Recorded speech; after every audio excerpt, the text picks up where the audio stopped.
സ്നേഹപിതാവായ ദൈവമേ, ഇന്നേ ദിവസം ദൈവത്തിൻ്റെ മാറ്റമില്ലാത്ത വചനം ഒരിക്കൽ കൂടി പങ്കുവയ്ക്കുവാൻ വ്യക്തിപരമായി എന്നെ അനുവദിക്കുകയും അത് കേൾക്കുവാൻ ദൈവജനത്തെ ഒരുക്കുകയും അതിനാവശ്യമായിട്ടുള്ള സാങ്കേതിക വിദ്യ പ്രയോജനപ്പെടുത്തുന്ന ജെനീസ് മീഡിയയിലെ മുഴുവൻ സ്റ്റാഫ് അംഗങ്ങളെ ദൈവാലയങ്ങളിൽ സമർപ്പിച്ചുകൊണ്ട് പ്രാർത്ഥിക്കുന്നു. ഇന്ന് ഞാൻ റെക്കോർഡിങ്ങിന് ഒരുങ്ങുന്ന സമയത്ത് കഴിഞ്ഞ ഏതാനും ദിവസങ്ങളായിട്ട് പത്രവാർത്തകളിൽ മുഴുവൻ നിറഞ്ഞു നിൽക്കുന്നത് ബാംഗ്ലൂരിലെ പ്രമുഖനായ ഒരു വ്യവസായിയുടെ മരണവുമായി ബന്ധപ്പെട്ട വാർത്തകളാണ്. എല്ലാവരും ആ വാർത്തകൾ കണ്ടു കാണും. അതുകൊണ്ട് തന്നെ ഒരു വിശ്വാസ പരിശീലകൻ എന്ന നിലയിൽ ഈ മരണത്തെ കുറിച്ചുള്ള വാർത്തകൾ കൂടുതൽ ശ്രദ്ധിക്കുവാൻ എൻ്റെ വ്യക്തി ജീവിതത്തിൽ ഇടയായി.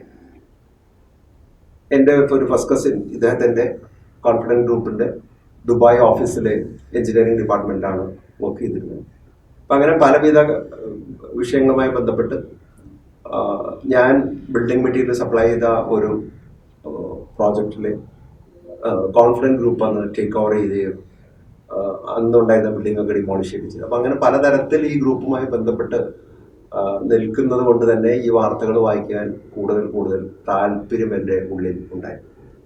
ആ താല്പര്യത്തിന്റെ പ്രധാനപ്പെട്ട കാരണം ഇദ്ദേഹം മരിച്ച സമയത്ത് ഇദ്ദേഹം വാർത്തകളിൽ നിറഞ്ഞു നിൽക്കുന്ന ആളായിരുന്നു. ഐഡിയ സ്റ്റാർ സിംഗർ, അതുപോലെ തന്നെ ബിഗ് ബോസ് പോലുള്ള വലിയ ടെലിവിഷൻ മെഗാ ഷോകൾ ഇദ്ദേഹത്തിന്റെ കമ്പനിയാണ് സ്പോൺസർ ചെയ്തിരുന്നത്. അതുപോലെ തന്നെ ഇദ്ദേഹം പലപ്പോഴും മോട്ടിവേഷണൽ വീഡിയോസ് ഇറക്കിയിരുന്നു. ഇൻസ്റ്റഗ്രാമിലും യൂട്യൂബിലും എല്ലാ ഡിജിറ്റൽ പ്ലാറ്റ്ഫോമുകളിലും ഇദ്ദേഹത്തിൻ്റെ മോട്ടിവേഷൻ വീഡിയോസ് വന്നിരുന്നു. ഇതൊക്കെ കാണുകയൊക്കെ ചെയ്യുന്ന സമയത്ത് തന്നെ ഇദ്ദേഹം മരണപ്പെട്ടതുകൊണ്ട് സോഷ്യൽ മീഡിയ മുഴുവൻ ഇത് ചർച്ച ചെയ്യും. ആ ചർച്ചയാവാനുള്ള പ്രധാനപ്പെട്ട ഒരു കാരണം നമ്മുടെ നാട്ടിൽ പലരും ആത്മഹത്യ ചെയ്ത വാർത്തകൾ വായിക്കാറുണ്ട്. വ്യാപാരികളും വ്യവസായികളും അല്ലാത്ത ആളുകളൊക്കെ പലരും ആത്മഹത്യ ചെയ്ത വാർത്തകൾ വായിക്കാറുണ്ട്. അതിൽ രണ്ട് കാര്യങ്ങൾ പലപ്പോഴും കാണാറുണ്ട്. രോഗം വന്നു, മരിക്കുമെന്ന ഭയം വരുന്നു, അല്ലെങ്കിൽ ചികിത്സിക്കാൻ ഒരുപാട് പണം വരുന്ന സമയത്ത് പണച്ചെലവാണെന്ന് കേൾക്കുന്ന സമയത്ത് ഭയന്ന് ആത്മഹത്യ ചെയ്യുന്ന ചില ആളുകളുണ്ട്. തൃശ്ശൂർ ജില്ലയിലെ തന്നെ പ്രമുഖമായ ഒരു ധ്യാന കേന്ദ്രത്തിലെ മികച്ച ഗാനശുശ്രൂഷകനായിരുന്ന സഹോദരൻ, അദ്ദേഹത്തിന് തൊണ്ടയിൽ ചില അസ്വസ്ഥതകൾ വന്നു. ഡോക്ടറെ കണ്ടു. ആ ഡോക്ടറെ കണ്ട സമയത്ത് അദ്ദേഹത്തിന്റെ തൊണ്ടയിൽ നിന്ന് ബയോപ്സി എടുത്ത് റീജിയണൽ ക്യാൻസർ റിസർച്ച് സെന്റർ RRCയിലേക്ക് തിരുവനന്തപുരത്തേക്ക് ബയോപ്സി അയച്ചു കഴിഞ്ഞതിന് ശേഷം ഇതിന്റെ റിസൾട്ട് വരുന്നതിന് മുമ്പ് തന്നെ ഇദ്ദേഹം ആത്മഹത്യ ചെയ്തു. ഇതിന്റെ കാരണം ഇദ്ദേഹത്തിന് ശരിയായ ഗൈഡൻസ് കിട്ടിയില്ല. ബയോപ്സി അയച്ചു എന്ന് പറഞ്ഞ സമയത്ത് ഇദ്ദേഹത്തിന് തോന്നിയത് ഇതിന്റെ തൊണ്ടയിൽ ക്യാൻസറാണ്, ഇനി പാടാൻ പറ്റില്ല, ചികിത്സയുമായി വന്ന് ഒരുപാട് പണച്ചെലവ് വരും, ഇങ്ങനെയൊക്കെയുള്ള തെറ്റിദ്ധാരണ മൂലമാണ് എന്ന് അദ്ദേഹത്തിന്റെ അടുത്ത സുഹൃത്തുക്കൾ പറയും. ഇത് സംഭവിച്ചിട്ട് ഏകദേശം 15 വർഷം മുൻപുള്ള ഒരു കാര്യമാണ്.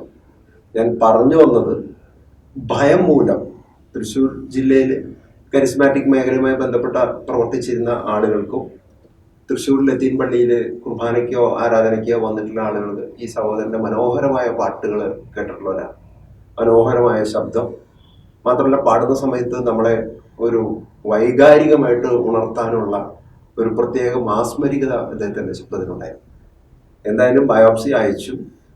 അത് കഴിഞ്ഞപ്പോൾ ഇദ്ദേഹം ഈ രോഗത്തെ ഭയന്ന്, അല്ലെങ്കിൽ അദ്ദേഹത്തിൻ്റെ മനസ്സിലുണ്ടായ വിഭ്രാന്തി, ആ സമയത്ത് അദ്ദേഹത്തിന് ശരിയായ ഉപദേശം കൊടുക്കാൻ ആർക്കും സാധിച്ചില്ല. അതുകൊണ്ട് തന്നെ അദ്ദേഹം ആത്മഹത്യ ചെയ്തു. ഈ ആത്മഹത്യക്കൊക്കെ ശേഷം ഏതാനും ദിവസങ്ങൾക്ക് ശേഷം ബയോപ്സി റിസൾട്ട് വന്നു. ഇദ്ദേഹത്തിന് ക്യാൻസർ രോഗം ഇല്ല എന്ന് പറഞ്ഞുകൊണ്ടാണ് റിസൾട്ട് വന്നത്. ആ സഹോദരൻ ഈ ഭൂമുഖത്ത് നിന്ന് തുടച്ചു മാറ്റപ്പെട്ടു. മാത്രമല്ല, കരിസ്മാറ്റിക് മേഖലയുമായി ബന്ധപ്പെട്ട ആളുകളുടെ ഇടയിൽ ഒരു എതിർസാക്ഷ്യമായി മാറുകയും ചെയ്തു. ദൈവത്തിന്റെ ദാനമാണ് ജീവൻ. ആ ജീവൻ എടുക്കാൻ ആർക്കും അധികാരമില്ല. പക്ഷെ ചെറിയൊരു രോഗപീഠ വന്നപ്പോഴേക്കും ഭയന്ന്, ഇന്നത്തെ കാലത്ത് അത്യാധുനികമായ ചികിത്സാ സംവിധാനങ്ങളൊക്കെ ഉള്ളത് കൊണ്ട് തന്നെ പല ആളുകളും ക്യാൻസറിനെ സർവൈവ് ചെയ്യുന്ന ഇഷ്ടംപോലെ ആളുകളുണ്ട്. എൻ്റെ തന്നെ ബന്ധുജനങ്ങളിൽ 30 വയസ്സിൽ, 35 വയസ്സിൽ, 40 വയസ്സിലൊക്കെ ക്യാൻസർ ഡിറ്റക്ട് ചെയ്ത് കീമോതെറാപ്പിയും റേഡിയേഷനും മറ്റ് ചികിത്സകളും ഒക്കെ പോയിക്കൊണ്ട് ജീവിതം മുന്നോട്ട് തള്ളി പോയി അവരവരുടെ ജോലികൾ വ്യാപരിക്കുകയും 75 വയസ്സ് വരെയും 80 വയസ്സ് വരെയൊക്കെ ജീവിച്ച അടുത്ത ബന്ധുക്കളായിട്ട് എനിക്ക് കുറെ ആളുകളെങ്കിലും പേരടക്കം ചൂണ്ടിക്കാണിക്കാനായിട്ട് കഴിയും. വ്യക്തിപരമായിട്ട് ആരും പേര് പരാമർശിക്കാത്തതുകൊണ്ട് മാത്രം ഞാൻ അത് ഒഴിവാക്കുകയാണ്. ആർക്കെങ്കിലും ഞാൻ ഈ പറയുന്ന കാര്യത്തിൽ സംശയമുണ്ടെങ്കിൽ നേരിട്ട് നിങ്ങൾ വിളിച്ചു. സാധാരണഗതിയിൽ ഞാൻ ചെയ്യുന്ന വീഡിയോകളിലൊന്നും എൻ്റെ പേഴ്സണൽ ഫോൺ നമ്പേഴ്സ് ഒന്നും കൊടുക്കാറില്ല. പക്ഷേ ഈ വീഡിയോയിൽ എൻ്റെ ഈ പേഴ്സണൽ നമ്പർ കൊടുക്കുന്നുണ്ട്. ഞാൻ ഈ പറയുന്ന കാര്യങ്ങളെക്കുറിച്ച് നിങ്ങൾക്ക് എന്തെങ്കിലും സംശയം ഉണ്ടെങ്കിൽ നിങ്ങൾക്ക് തന്നെ നേരിട്ട് വിളിക്കാം. ഞാൻ തന്നെയാണ് ഫോൺ എടുക്കുക, വേറെ ആരുമല്ല എടുക്കുക. ഞാൻ നിങ്ങൾക്ക് നിങ്ങളുമായിട്ട് സംസാരിക്കാനും സംവദിക്കാനും താല്പര്യപ്പെടുക. മറ്റൊരു സംഭവം പറയാം. ഈ ഇദ്ദേഹത്തിൻ്റെ മരണത്തിന് ശേഷം വന്ന വാർത്തകളിലൂടെ പോകുന്ന സമയത്ത് നമ്മൾ കണ്ട ഒരു കാര്യം, ഇദ്ദേഹം നടത്തുന്ന പല പ്രസ്താവനകൾ ഉണ്ടായിരുന്നു. ഒന്ന്, ഇദ്ദേഹം പറഞ്ഞത് my company is a zero ഡെപ്റ്റ് കമ്പനി. എൻ്റെ കമ്പനി, അതായത് ഈ confident real estate, construction, infrastructure, ഒരുപാട് എൻ്റർടൈൻമെൻറ്റ്, ഒരുപാട് ബിസിനസ് ആക്ടിവിറ്റീസ്, ഈ കമ്പനിക്ക് ₹1 പോലും കടബാധ്യതയില്ലാത്ത കമ്പനിയാണെന്നാണ് ഇദ്ദേഹം അവകാശവാദം ഉന്നയിച്ചിരുന്നത്. മാത്രമല്ല ബാലൻസ് ഷീറ്റൊക്കെ പോയി ആളുകൾ പറയുന്നത് ഇദ്ദേഹത്തിന് ബാധ്യതയൊന്നും, ബാലൻസ് ഷീറ്റ് പ്രകാരം ബാധ്യതകളൊന്നും ഇല്ല. അപ്പോൾ ഒരു ബാധ്യതയില്ലാത്ത ഒരാള്, ആരോഗ്യ പ്രശ്നമില്ലാത്ത ഒരാള് ആത്മഹത്യ ചെയ്യുന്നു പറയുമ്പോൾ അത് വിശ്വസിക്കാനായിട്ട് പ്രയാസം. എന്തുകൊണ്ട് ഇത് സംഭവിച്ചു എന്ന് നമ്മുടെ മനസ്സിനെ പിടിച്ച് ഉലയ്ക്കുന്നൊരു കാര്യമാണ്. പ്രത്യേകിച്ച് ഞാൻ നേരത്തെ പറഞ്ഞല്ലോ, ഇദ്ദേഹത്തിന്റെ മരണ വീഡിയോ കാണിക്കുന്ന സമയത്ത്, ഡെഡ് ബോഡി കിടക്കുന്ന സമയത്ത് ഇദ്ദേഹത്തിന്റെ ഭാര്യ അവിടെ ഇരുന്ന് ജപമാല ചൊല്ലി പ്രാർത്ഥിക്കുകയാണ്. അതാ ചില ഏഷ്യനെറ്റ് ചാനലിലാണെന്ന് തോന്നുന്നു, അത് ക്ലോസപ്പിൽ കാണിക്കുകയും ചെയ്യും. എന്ന് പറഞ്ഞു കഴിഞ്ഞാൽ നമ്മുടെ മനസ്സിൽ ഉണ്ടാവുന്നതാണ് ജപമാല ചൊല്ലി പ്രാർത്ഥിക്കുന്ന ഒരു വ്യക്തി അല്ലെങ്കിൽ ഒരു കുടുംബം. ആ കുടുംബത്തിൽ ഇങ്ങനെ ഒരു ദാരുണമായ സംഭവം സംഭവിക്കാൻ പോകും. 2 കാര്യങ്ങളാണല്ലോ അദ്ദേഹത്തിന്. ഒന്ന്, 57 വയസ്സാണുള്ളത്. യാതൊരുവിധ രോഗങ്ങളുള്ളതായിട്ട് സോഷ്യൽ മീഡിയയിൽ ഒരിടത്തും കവർ ചെയ്തിട്ടില്ല. അദ്ദേഹത്തെ അത്ര കാണുന്ന സമയത്ത് പൂർണ്ണ ആരോഗ്യ ദൃഢഗാത്രനാണ്. അദ്ദേഹത്തിന് കടബാധ്യതകളൊന്നും നോൺ സോഴ്സസിന് ഇല്ല. സ്വാഭാവികമായിട്ട് റിയൽ എസ്റ്റേറ്റ് മേഖലയിൽ നിൽക്കുന്ന ആളുകൾ ജോയിന്റ് വെഞ്ചേഴ്സോ ഇൻവെസ്റ്റേഴ്സോ ഒക്കെ കാണുമായിരിക്കാം, പലതരത്തിലുള്ള കമ്മിറ്റ്മെന്റ്സ് അതിന് കാണുമായിരിക്കാം. എന്തായാലും നമ്മുടെ നാട്ടിൽ പറയുന്ന ആദ്യം പലിശയ്ക്ക് മേടിച്ചിട്ടുള്ള കച്ചവടം ചെയ്യുന്ന ആള് അല്ലായിരുന്നു. സീറോ ഡെപ്റ്റ് കമ്പനി വിതൗട്ട് നോ ലയബിലിറ്റി. ഇപ്പൊ ഇദ്ദേഹം ആത്മഹത്യ ചെയ്യുന്ന സ്വാഭാവികമായിട്ട് നമുക്കൊരു പ്രയാസം കേൾക്കുന്ന ആളുകളുടെ ഉള്ളിലുണ്ടാകും. ആരോഗ്യ പ്രശ്നങ്ങളില്ല, സാമ്പത്തിക പ്രശ്നമില്ലാത്ത ഒരാൾ ഒരു സുപ്രഭാതത്തിൽ പെട്ടെന്ന് ആത്മഹത്യ ചെയ്യുന്നു. അടുത്തൊരു വിഷയം എന്ന് വെച്ച് കഴിഞ്ഞാൽ, ഇൻകം ടാക്സ് റെയ്ഡ് നടത്തുന്ന സമയത്ത് ഉദ്യോഗസ്ഥന്മാരെല്ലാം അവിടെ ഇരിക്കുന്ന സമയത്താണ് ഇദ്ദേഹം ഈ ആത്മഹത്യ ചെയ്യുന്നത്. എൻ്റെ സ്വന്തം ചേട്ടൻ്റെ വീട്ടിൽ ഷോപ്പിലുമായിട്ട് ഇൻകം ടാക്സ് റെയ്ഡ് നടത്തുന്ന സമയത്ത് കുടുംബക്കാരെങ്കിലും വിളിച്ചു വരുത്തുന്ന പറഞ്ഞപ്പോൾ ഞാനാണ് അവിടെ പോയത്. അവിടെ ചെന്ന് കഴിഞ്ഞിട്ട് പിന്നീട് റെയ്ഡൊക്കെ കഴിഞ്ഞപ്പോൾ അതിന് പഞ്ചനാമ എന്ന് പറഞ്ഞിട്ട് അവരെ ഒപ്പിടിക്കുകയും ഒക്കെ ചെയ്യുന്ന ഡോക്യുമെന്റ്സ് കൂടി ഞാനാണ് സൈൻ ചെയ്തത്. റെയ്ഡ് തുടങ്ങി കഴിഞ്ഞ സമയത്ത് ഞാൻ അവിടെ ചെന്നപ്പോൾ കാണുന്നതെന്ന് വെച്ച് കഴിഞ്ഞാൽ, എൻ്റെ ചേട്ടനോടും ചേട്ടൻ്റെ മകനോടും ഭാര്യയോടും കസേരയിട്ട് കൊടുത്ത് മാറിയിരിക്കാൻ പറഞ്ഞു. ഇവിടെ മൊബൈൽ ഫോൺ വാങ്ങി വെച്ചു. ഇത് കഴിഞ്ഞിട്ട് ഇവരുടെ കയ്യിൽ ഒരു സാധനം, പേനയോ കടലാസോ ഒന്നുമില്ല. ഇവരാരോടും കമ്മ്യൂണിക്കേറ്റ് ചെയ്യുന്നില്ല എന്ന് ഉറപ്പുവരുന്ന തരത്തിൽ ഇവർ മാറ്റിയിരുത്തുന്നു. ഇവരടുത്ത് ഒരു ലേഡി ഓഫീസറും ഒരു പുരുഷനായിട്ട് ഒരു ഓഫീസറും വന്നിരിക്കുന്നു.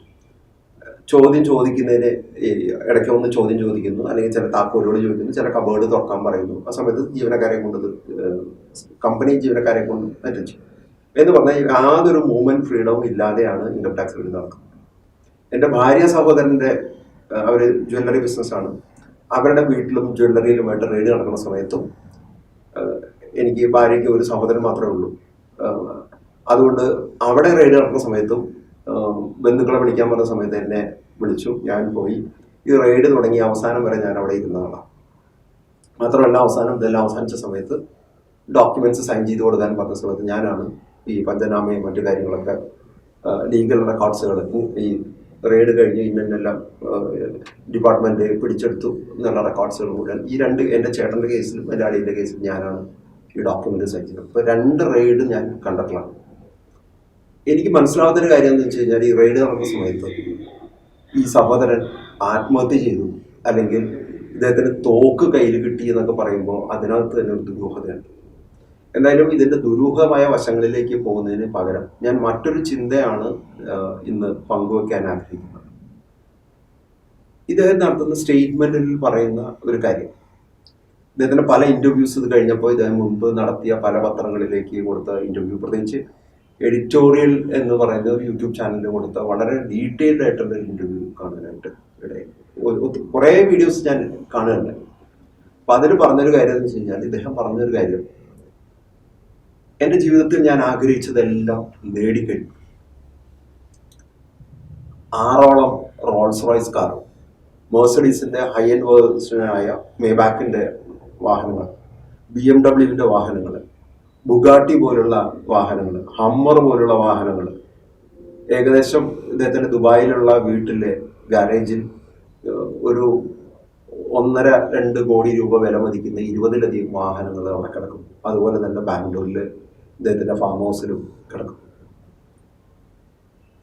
ഇത് കഴിഞ്ഞിട്ട് ബാംഗ്ലൂരിലെ ഫാം ഹൗസ്, ഗോൾഫ് കോഴ്സ്, വലിയ ബംഗ്ലാവ്, ഇതുപോലെ തന്നെ ദുബായിലെ വീട്, എറണാകുളത്തെ വീട്, പിന്നെ ലോസ് ആഞ്ചലസിലെ വീട്, പല സ്ഥലങ്ങളിലും വലിയ കൊട്ടാരം പോലുള്ള വീടുകൾ.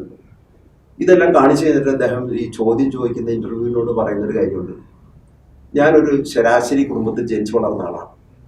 ഞാൻ എൻ്റെ എഞ്ചിനീയറിംഗ് പഠനം പൂർത്തിയായതിനു ശേഷം ഹാവ്ലെറ്റ് പക്കാർഡ് എന്ന് പറഞ്ഞൊരു ഇന്റർനാഷണൽ കമ്പനിയിൽ, മൾട്ടിനാഷണൽ കമ്പനിയിൽ ജോയിൻ ചെയ്തു, അവിടെ വർക്ക് ചെയ്തു. അതിനുശേഷം അവിടെ റിസൈൻ ചെയ്തിട്ട് ക്രിസ്റ്റൽ കൺസ്ട്രക്ഷൻ എന്ന് പറഞ്ഞ വേറൊരു കമ്പനിയിൽ ജോയിൻ ചെയ്ത് അവിടെ പ്രവർത്തിച്ചു. അവിടെ റിസൈൻ ചെയ്ത് 2006 ഞാൻ സ്വന്തം ബിസിനസ് കോൺഫിഡൻറ്റ് എന്ന പേരിൽ ബിസിനസ് ആരംഭിച്ചത്.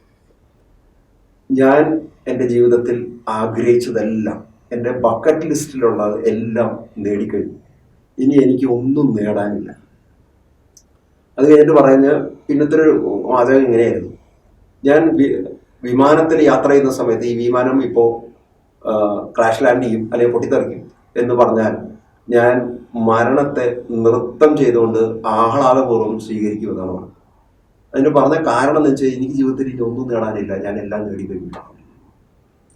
അപ്പൊ ജീവിതത്തിൽ അർത്ഥം കണ്ടെത്താൻ പറ്റാത്ത, പണം എത്രയുണ്ടെങ്കിലും ജീവിതത്തിന് അർത്ഥം കണ്ടെത്താൻ ഈ സഹോദരന് സാധിച്ചില്ല എന്നൊരു പാഠം നമ്മൾ പഠിക്കേണ്ടിയിരിക്കും.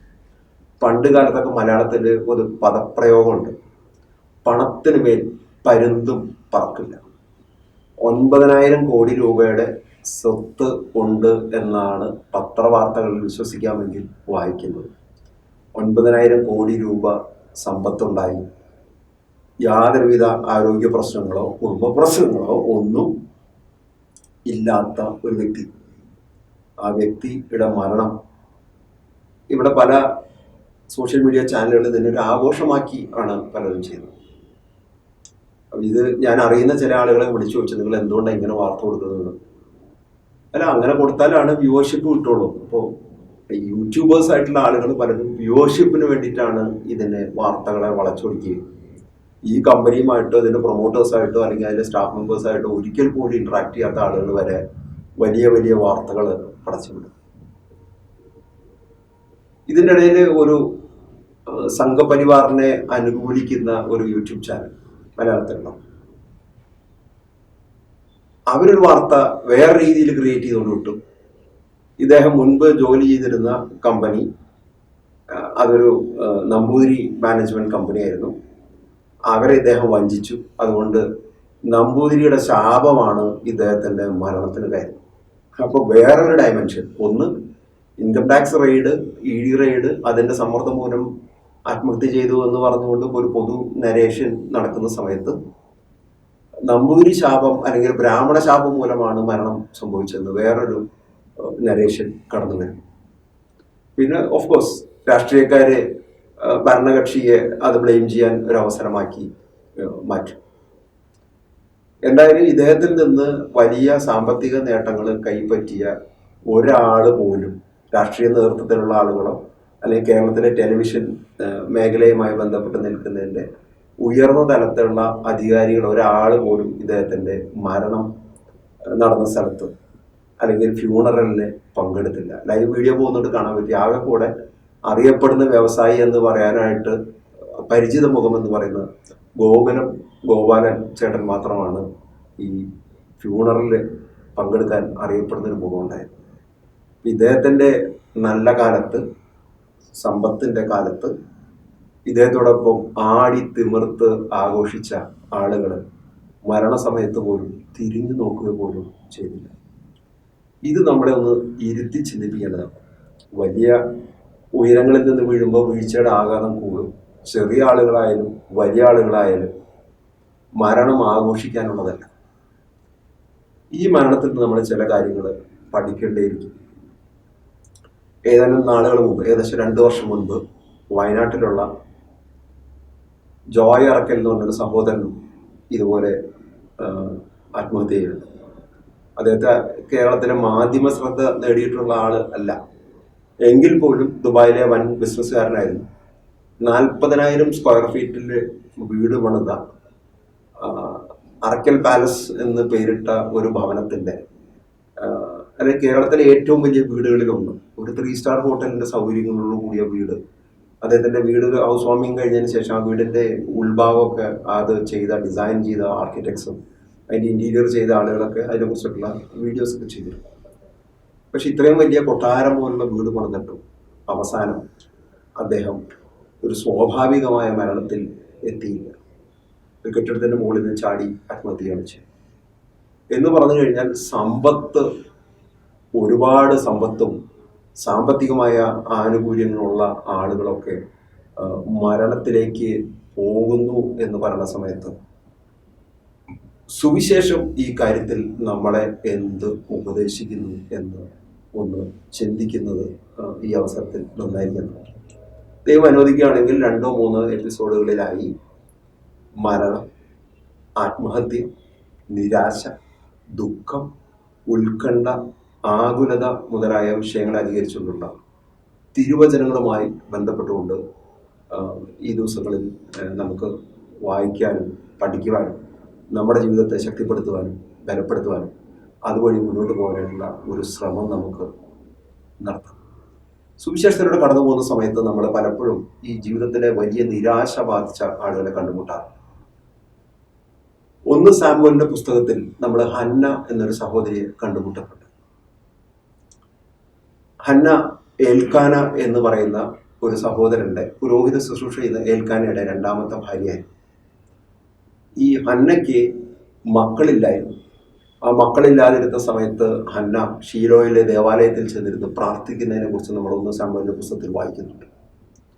ഹന്ന കരഞ്ഞ് നിലവിളിച്ച് പ്രാർത്ഥിക്കുകയാണ്. മക്കളില്ലാത്ത ചൊല്ലിയുള്ള കാരണം ഇദ്ദേഹത്തിന്റെ ഏൽക്കാനയുടെ ആദ്യ ഭാര്യ മക്കളില്ലാത്തതിന്റെ പേരിൽ ഈ ഹന്നയെ മാനസികമായും വാക്കുകൾ കൊണ്ടും നിരന്തരം പീഡിപ്പിച്ചുകൊണ്ടിരിക്കുക. ഇപ്പോഴത്തെ കാലത്താണെങ്കിൽ ഒരു വെർബൽ അബ്യൂസ് എന്നൊക്കെ പറയുന്ന രീതിയിലുള്ള ശൈലിയിൽ കാര്യങ്ങൾ മുന്നോട്ട് പോയി. അതുകൊണ്ട് തന്നെ അവളുടെ ഏക ആശ്രയം, മക്കളില്ല, കുത്തുവാക്കുകൾ കേൾക്കുന്നു, ഭർത്താവിന്റെ ആദ്യ ഭാര്യയിൽ നിന്ന് കേൾക്കുന്ന പരിഹാസം, പുച്ഛം, ഇതെല്ലാം കാണുന്നു. അതേസമയം ഭർത്താവ് സ്നേഹത്തോടുകൂടി പറയുന്നുണ്ട്, നീ എനിക്ക് 10 പുത്രന്മാരെ പോലെയാണ്, മക്കളില്ലെങ്കിൽ ഞാൻ നിന്നെ സ്നേഹിക്കുന്നു എന്നൊക്കെ പറഞ്ഞെങ്കിലും ആശ്വസിപ്പിക്കാൻ കഴിയുന്നില്ല. പക്ഷെ ഈ ആശ്വസിപ്പിക്കാൻ കഴിയാതെ, മക്കളില്ലാതെ, അന്നത്തെ കാലത്ത് മക്കളില്ലാത്ത ഒരു സ്ത്രീ എന്ന് പറഞ്ഞു കഴിഞ്ഞാൽ സമൂഹത്തിൽ വളരെ മോശമായ കാഴ്ചപ്പാടോടുകൂടിയാണ് കണ്ടിരുന്നത്. ഇപ്പോഴും അത് തന്നെയാണ്. പലപ്പോഴും ഈ തൃശ്ശൂരിൽ തന്നെ ചില മക്കളില്ലാത്ത സ്ത്രീകളൊക്കെ പോകുന്ന സമയത്ത് മച്ചിപ്പശു എന്നൊക്കെ അഭിസംബോധന ഞാൻ എൻ്റെ കാതുകൾ കൊണ്ട് കേട്ടിട്ടുണ്ട്. അപ്പൊ ഇത്തരം വിമർശനങ്ങളൊക്കെ കേൾക്കുന്ന സമയത്ത് നിരാശയിൽ ആണ്ടുപോയ ഹന്ന എന്ത് ചെയ്തു എന്നാണ് ബൈബിൾ നമ്മളെ പഠിപ്പിക്കുന്നത്. ഹന്ന ദൈവത്തിൽ ആശ്രയിച്ചു, ഷീലോയിലെ ദേവാലയത്തിൽ പോയിരുന്നു പ്രാർത്ഥിച്ചു. ആ പ്രാർത്ഥിക്കുന്ന സമയത്ത് കരഞ്ഞ് നിലവിളിച്ച് പ്രാർത്ഥിക്കുന്ന സമയത്ത് അവിടുത്തെ പുരോഹിതൻ കടന്നു വന്നിട്ട് ചോദിക്കുകയാണ്, നീ മദ്യപിച്ചിട്ടാണോ ദേവാലയത്തിൽ വന്നിരിക്കുന്നത്? ഹന്ന പറയുന്നൊരു മറുപടി ഉണ്ട്, പ്രഭോ, ഞാൻ മദ്യപിച്ചിട്ടല്ല വന്നിരിക്കുന്നത്. എൻ്റെ ഹൃദയവികാര വിചാരങ്ങൾ, എൻ്റെ ഉത്കണ്ഠകൾ, ആകുലതകൾ ഞാൻ ദൈവസന്നിധിയിൽ തുറന്നു വയ്ക്കുകയായിരുന്നു. ഇപ്പോഴത്തെ ഒരു സ്ട്രക്ചറാണെങ്കിൽ നമുക്ക് വേദനയൊക്കെ വന്നു കഴിഞ്ഞാൽ സൈക്കോളജിക്കൽ കൗൺസിലിങ്ങോ സ്പിരിച്വൽ കൗൺസിലിങ്ങോ ഗൈഡൻസോ തെറാപ്പിയോ ഒക്കെ പല പല ടെക്നോളജികൾ ഇപ്പോൾ അവൈലബിൾ ആണ്. ആ കാലഘട്ടങ്ങളിൽ ഏകദേശം 4000 വർഷം മുൻപ് ഇതിന് സാധ്യതയൊന്നും ഇല്ലാതിരുന്ന കാലഘട്ടത്തിൽ ഹന്ന നിരാശയായി പോയില്ല. പകരം ദൈവത്തിൽ ആശ്രയിച്ചു, ദൈവസന്നിധിയിൽ കരഞ്ഞ് നിലവിളിച്ച് പ്രാർത്ഥിച്ചു.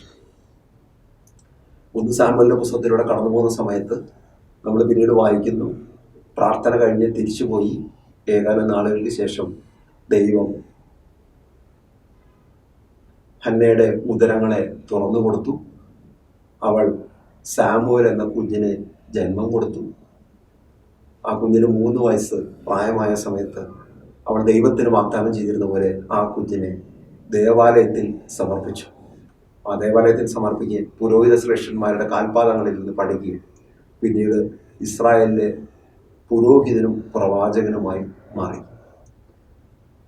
സാമൂളിനെ രാജാവായി അഭിഷേകം ചെയ്യുവാൻ, ദാവീദിനെ അഭിഷേകം ചെയ്യുന്നതിന്, പിന്നീട് രാജാവായി വാഴിക്കുന്നതിന്, ഇസ്രായേലിലെ ഗതിവിഗതികളെ നിയന്ത്രിക്കുന്നതിന് പുരോഹിതനായും പ്രവാചകനായും ന്യായാധിപനായും ഇസ്രായേലിനെ നയിക്കുവാൻ സാമുവലിനെ, ബാലനായ സാമുവൽ വളർന്നു വന്ന് സാധിക്കുകയും ചെയ്തു.